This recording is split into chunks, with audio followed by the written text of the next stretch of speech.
presented by Data E. Side Pocket. Oh, man. Welcome back to 1986. I'm Roya Crawford, and it's time for Side Pocket. The one game that I could play countlessly, if only because it's simulation pool at its finest. At least for 1986 standards.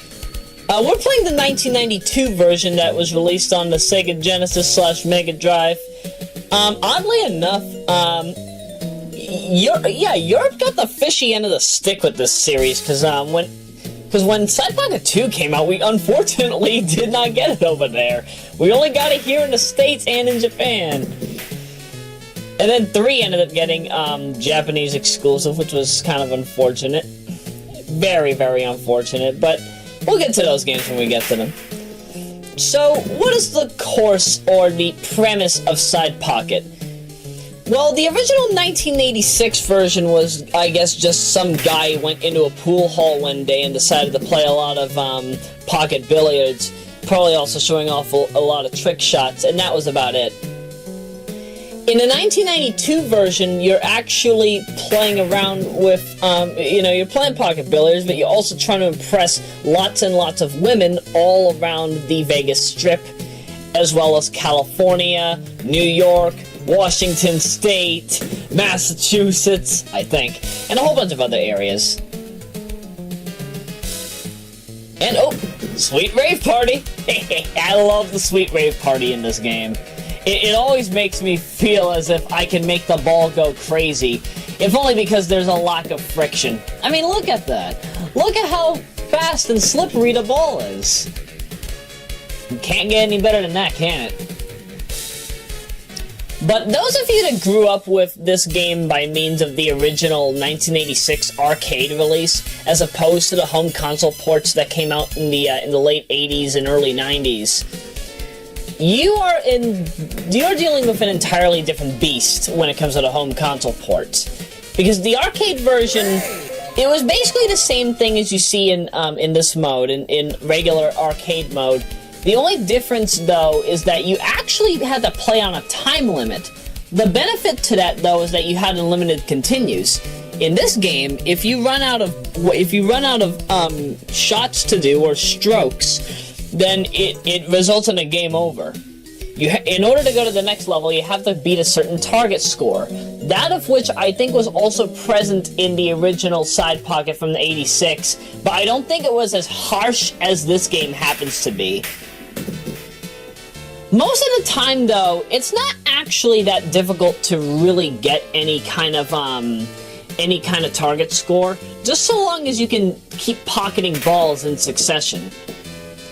Hitting areas with a star will give you certain power-ups and other things. And then in this case, you have the Super Ball. Now, this is actually something that I'm rather surprised was not present in Side Pocket 2 nor 3. When you hit the Super Ball, your cue ball goes crazy. It's a madman. And you can basically pocket a lot of balls in quick succession with it. However, it rarely ever shows up, and I've never really seen it outside of the second portion, outside of the second level. But I think it does increase the overall power of the shot of each other ball. So, who knows? I've never truly understood how it works. I mean, Duck, I started playing this game in 2015, even though I had known about it for many years before that. But still, it's a nice handy power-up that I believe serves better than the original arcade build, and definitely gives a lot better more. A lot better more? It's the opposite of more better from Project MD and Gorbachev's Revenge. Okay, but then you have Zone. Let me explain how Zone works.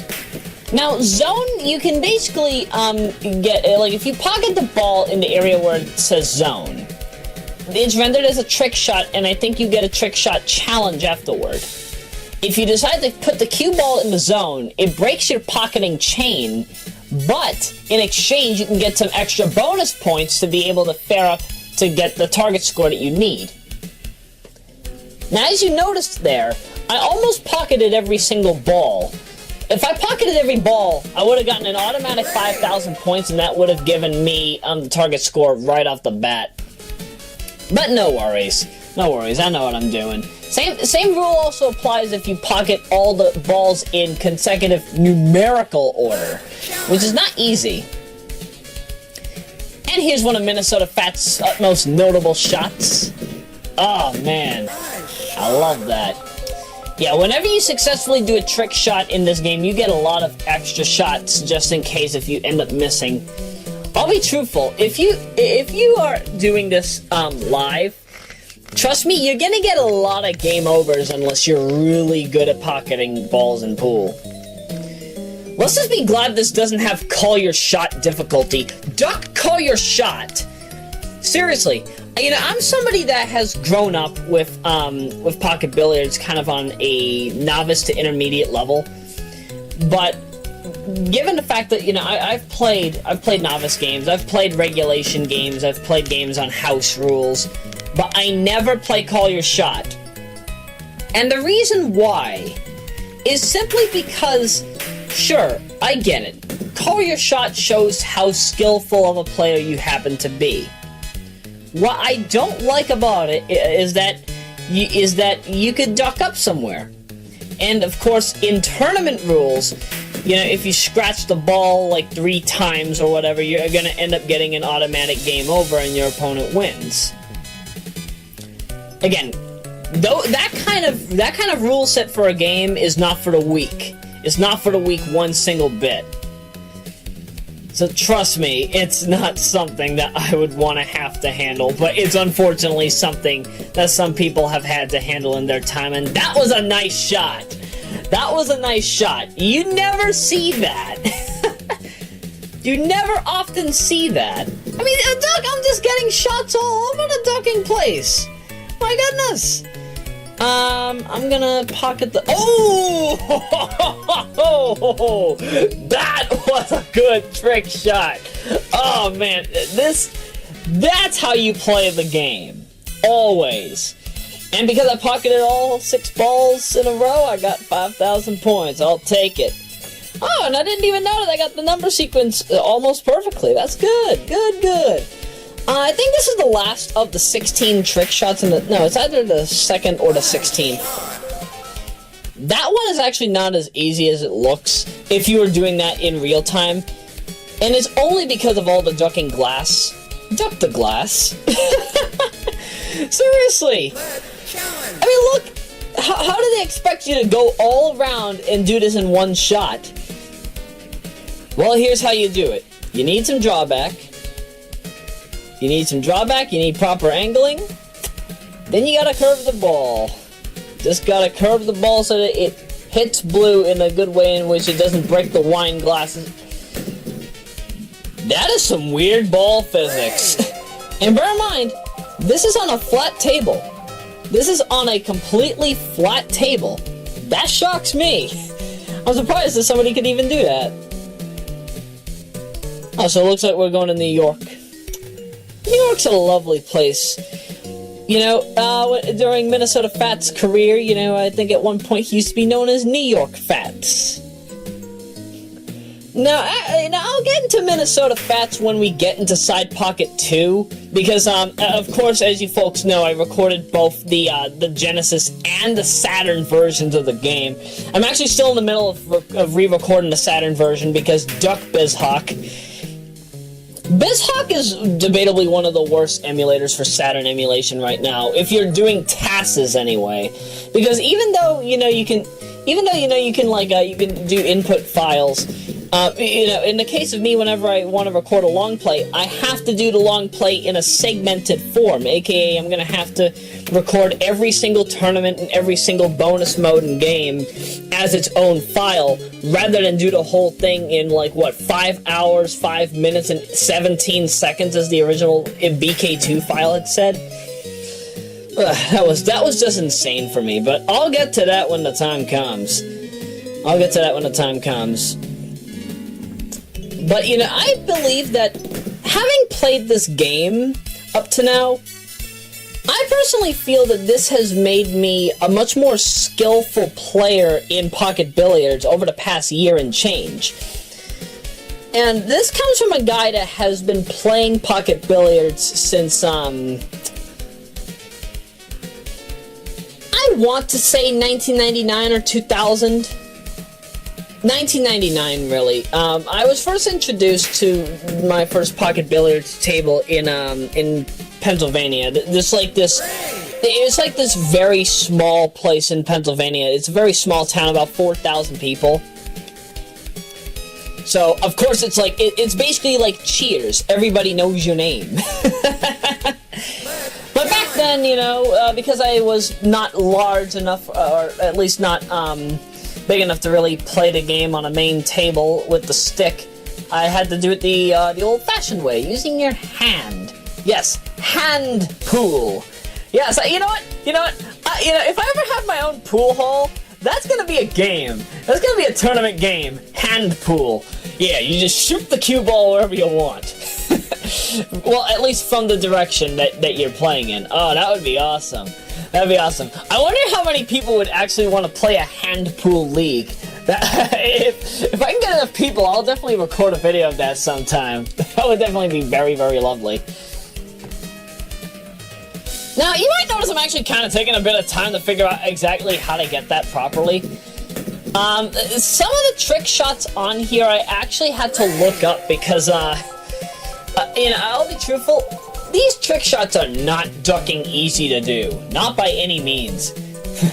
And especially when you get to Atlantic City, it only gets worse and worse. 7,000 points? Okay, in this you have to be virtually perfect, especially since you got 10 balls. Well, oddly enough, though, we're actually at the end of the single-player mode. Yeah, this is the final level of the single-player mode. That's scary. Wait, am I gonna jump the ball? That's what Masse 3 is. You jump the ball, and... Oh, yeah! That's how you play the game! That's how you play the game! I'll be truthful, though. I'm actually very skillful in Masse shots. Anybody that has played with me in Boston, in the North Shore, in any neighboring cities, they know how well I am with Masse and ball jumping. And again, it takes skill to know how to jump the ball. You have to know exactly which ball you're going for, and you have to know exactly how much force you need. Because one false move and the ball's going off the table. I have never done a jump shot where the ball has gone off the table. Never. In my history of playing Pocket Billiards from 2000 or 1999 to now, never have had that happen. Often, however, you'll see me do follow shots or use a lot of English. I don't often use shots with much drawback, unless if I know that I'm gonna sink the ball into the pocket, the cue ball into the pocket accidentally. And that often happens when I'm playing single pocket. I don't like one pocket for that reason. One of the games that I would like to try out in future time, though, is 7-ball, because, oh man, 7-ball is ducking beautiful. 7-ball is beautiful. It's basically 9-ball, except when you have to pocket the 7-ball, you have to choose one side, like the top row or the bottom row of pockets to sink the 7.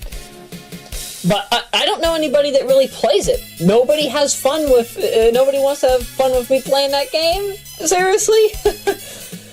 And let's see, I just made the 7,000. Oh, no, wait, my bonus was 7,000. Oh, that was good. That was pretty ducking good. Alright, can I get this trick shot? This one's actually one of the hardest ones to get. Do I? Yep. And that's it. That's the game. Oh, wait, forgot. I've got another challenge shot. Right. I totally forgot that I have another challenge shot to deal with. Challenge! Now, this looks harder than it actually is. You need drawback. Hit the blue. Shoot the J. Shoot it! Shoot it! What are you doing? What are you doing? Come on, hit the ball! Oh, right, I forgot. I'm looking at the guide. Yeah, I'm looking at the video guide while doing this. Even though I got my guide from a few other folks, I think Razor and Xenon also have their own guide on their own channel. I would recommend you give a look at their guide because it's pretty ducking good. It's pretty ducking good. You'll thank me later if you ever take a look at it. Very well worth the time. And that is unfortunately the end of part 1. There is more to this. There is a trick game mode. And even though there is a 2-player 9-ball mode in this game, I am actually not showing off 2-player 9-ball in the first side pocket, or at least side pocket 92. More or less because of the ducking physics. Duck the physics in this version of the game, and duck the rule set that's used in this version of the game. It's as if it's running more on, like, official tournament rules. ESPN tournament rules. Legends of Pool, why not? But, you know, when you beat the regular arcade mode, you get this lovely photography, and you look like somebody I know. Are you Cindy Crawford?